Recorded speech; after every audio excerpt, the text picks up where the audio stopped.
The Shadow, released in July of 1994, directed by Russell Mulcahy, with a production budget of $40 million, a domestic take of $33 million, foreign take of $16 million for a worldwide total of $48 million, giving them a profit of $8 million, which to be honest is probably fairly generous, really.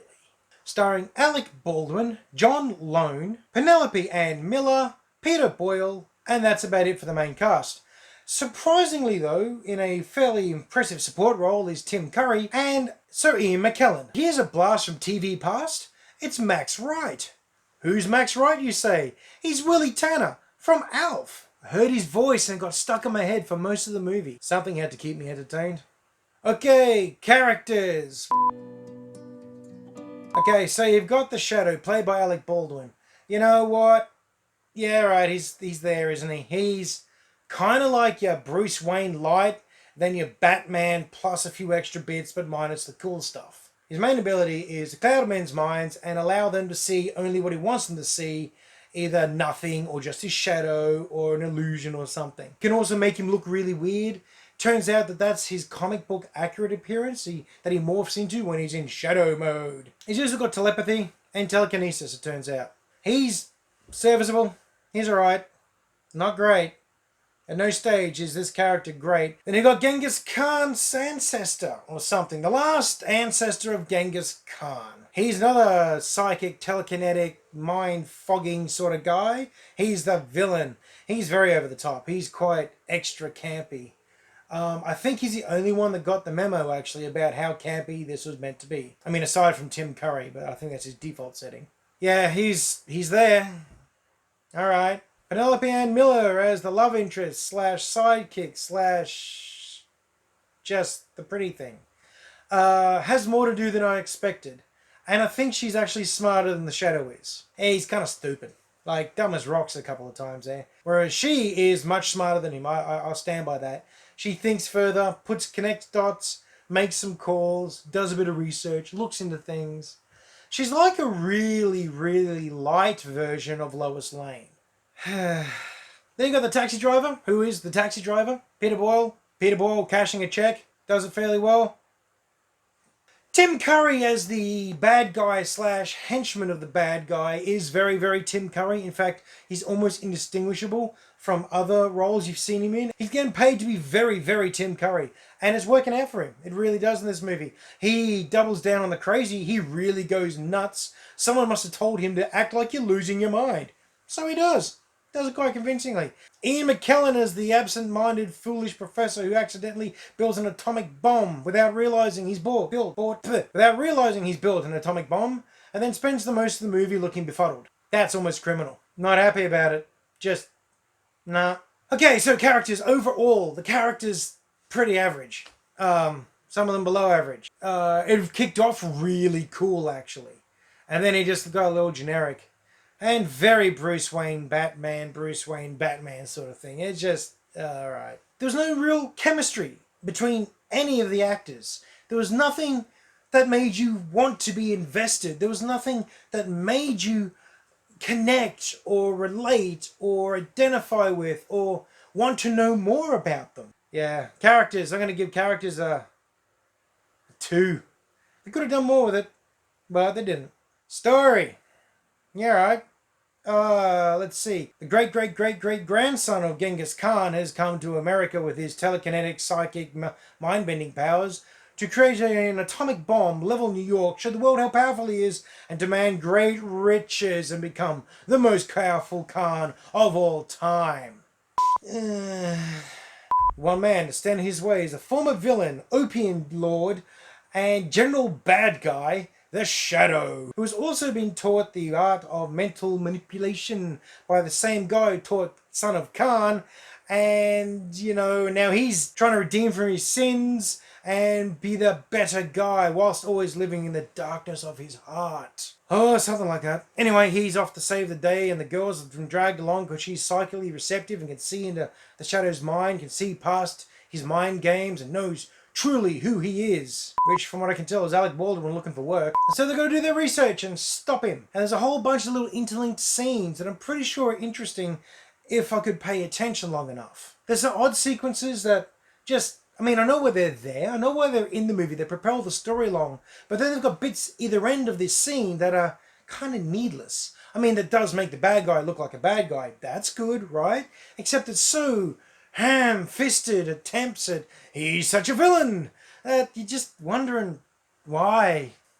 Just why? This is the sort of story you could expect to see in any comic book movie. It just lacks the finish or the effort. I don't know. It's just, I mean, I know you could just say, oh, it's old, Murray. You don't like it because it's old. Maybe that's true. Or maybe they just didn't take the whole story either serious enough, or perhaps a little too serious, or they tried to, I don't know. I don't know what went wrong on this. It's just really hard to get a lock on because I kept switching off as I'm watching this. The movie wasn't hard to track. It was just really hard to care. I think that's it. Yeah. It's hard to convey a story when your target audience is zoned out. It had all the key components, it just wasn't well executed. It was more like it was shot in the guts and it bled out in an alleyway, as opposed to being properly executed. That's a horrible analogy. I'm going to have to save that again for later. I think this deserves to be remade. I think this, if remade again and treated seriously, could be something quite impressive. I heard that Sam Raimi was actually working on a reboot of this, but obviously that never came to pass, which is a real shame. I would have liked to see the Spider-Man 2 Sam Raimi take on the Shadow. That would have been very cool. So look, for story, I'll be giving it a 2.5. It isn't as bland as the characters, but it just doesn't stitch itself together enough to be good. Sorry. Look and feel. Okay, it looked like an old school Batman movie. It sounded like an old school Batman movie. It felt like, guess what? An old school Batman movie. This actually felt like the old TV series, just darker color scheme, a lot more budget, and about as much sense. Any moment you're going to have the old Batman and Robin, and maybe the Green Hornet for good measure, turning up to help out the Shadow fight evil. In fact, that would have been a hell of a lot better. That would have been really cool in this movie, because you could have kept the aesthetic and not changed anything else. Now I'm sad.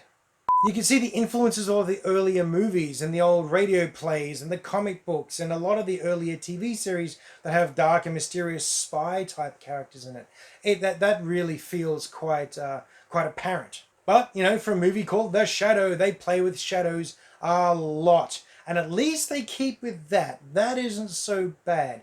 The depictions of the Shadow for 1994 aren't the worst. Could have been better. We have seen better. But this wasn't the worst out there. So I'll give them that. That was fairly well done. Although the physics of how shadows work, how they actually are projected, goes out the window a couple of times. But then again, criticizing that in a movie about telepathy and fogging men's minds and a little floaty talky dagger, you know what? I think we'll give that a pass. I mean, it's got the cool old cars and the cool old buildings and some old school technology and the suits, you know, and the hats and the scarves and everyone dressed up and everyone going around doing things. That aspect is really nice. I do like that aspect of it all. I just wish it didn't feel like such a backlot set every time they step outside. Alright, almost every time they step outside. Not all the time, but every now and then it just screams at you. It also feels, in many ways, a style over substance sort of scenario. They spend a lot of time looking at sets, setting scenes, examining the scenery. I mean, they spend a lot of time on that. There's a lot of style and art put into the way this looks. And then you don't get very much. It's like an incredibly well-dressed peanut butter sandwich.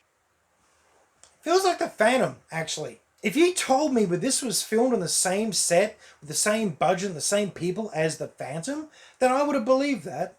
Look and feel of this movie is overcooked and understuffed. It really just could have been so much more, and it isn't. So I'm afraid it also gets 2.5. No, wait. Let's push it up to a 2.75, because every now and then bits really stand out and they really shine. It just then goes on to disappoint a few too many times. So yeah, 2.75. Script and dialogue, it's pretty terrible. Yeah, it's not good. It really lacks some depth and emotion. It lacks a lot, actually. It doesn't have a life, it doesn't crackle, there's nothing going on here. And then again, like the set and sometimes the characters, you have little moments of gold. I mean, you have some moments that are truly witty, very clever, perfectly delivered lines. And they stand out so much because everything else is a pretty dull effort. It's mainly exposition, and then explanation, and then more exposition, and then some back and forth, and then some evil monologuing, and then some character reveals, and then. They're just ticking down the list. Whenever there's attempted intensity, or sincerity, or dramatic, or heaven help us, romantic, yeah, not good at all. It's really 1990s now that I think about it. And it's so Batman and Green Hornet and Dick Tracy. I suppose I'll have to put that one on the list as well. I haven't seen that in about forever. But it's so that style of writing. It just feels lazy quite often. Just feels very pre-constructed. Let's pull from this script, that script, this script, that script. Hey, that was a cool line in that movie. Oh, that's not a bad idea from the radio play. Put it all together and ta-da, we got a script. I think I switched off a few times during the viewing, which is sad because it really isn't that hard to follow. But just the creative side of my brain went to sleep. So rating, look, I'm going to be giving this a 2.5. I want to give it higher for the funny bits, but at the same time, I just feel sad here. I am sad from putting up with this movie. I don't know what I was expecting. I think I had a little bit more fun with the Phantom, to be honest. At least I could laugh about the Phantom. I've got nothing to laugh about in this one. It isn't even so bad that it's amusing. It's just dull. So yeah, 2.5. Fun factor. No, I didn't have a lot of fun. In fact, I was bored. I actually faded out several times in this film. I'm missing bits of the movie because my brain stopped caring. Didn't make me mad. It didn't upset me. It just bored me. It just did nothing. I was bored. I certainly don't want to watch it again. And if anyone said, would you like to watch it? I'd say, how about we don't? How about if we're going to watch something that terrible, let's watch something entertainingly terrible. You know, like Street Fighter or Mortal Kombat. Let's watch one of those. Let's not watch this. So yeah, fun factor. 2. We're done here. Final score is an 11.75. Yeah, that ain't good. I didn't expect it to actually dip that low, but the longer I talked about it, the less impressed I got. If I went back and re-recorded this, it'd probably end up with a lower score. Because again, the more I think about it, the less I liked it. I feel bored doing this review. Would I recommend it? No, I wouldn't. I just read the back of the DVD. The wittiest action adventure since Indiana Jones. That is a lie. It lies to you. Well, there's my review of The Shadow. I'm sorry if you like this movie. If you enjoyed this movie and I've missed the point, then 1, I'm sorry for upsetting you. And 2, please explain. Explain to me what I missed. Did I just come in at the wrong angle? Maybe I was just having a bad day? Or did I miss some sort of, nuances or references or something? I want to know what it is. Anyhow, regardless of all that, I hope you still managed to enjoy my review. Please like and share, subscribe if you haven't, and I hope you're having a great week. You find some time to go watch a movie, and I'll catch you later.